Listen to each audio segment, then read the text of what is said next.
வெண்மணி கொலுசுக்குள்ள துளுக்கிற மனசுக்குள்ள சந்தோஷம் நிலைச்சிருக்க சாமி கிட்ட கேட்டிருக்கேன்.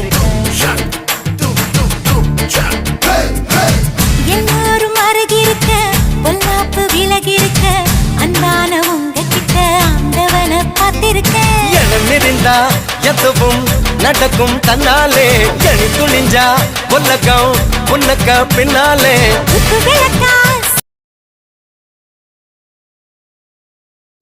ஹாய் ஃப்ரெண்ட்ஸ், நீங்கள் முன்னாடி பார்த்த வீடியோவில் அந்த வாழைக்காய் அப்பம் ரொம்ப ஸ்பீடாக போயிருக்குமே.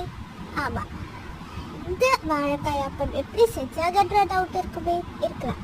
அந்த டவுட்டை கிளியர் பண்ணதா நான் கீழே டிஸ்கிரிப்ஷனில் இந்த வாழைக்காய் அப்பம் எப்படி செய்யலான்ற ஃபுல் வீடியோ ரெசிபி லிங்க் வந்து கொடுத்துருக்கேன். போய் கிளிக் பண்ணி மறக்காம பாருங்கள். டாடா, பாய் பாய்.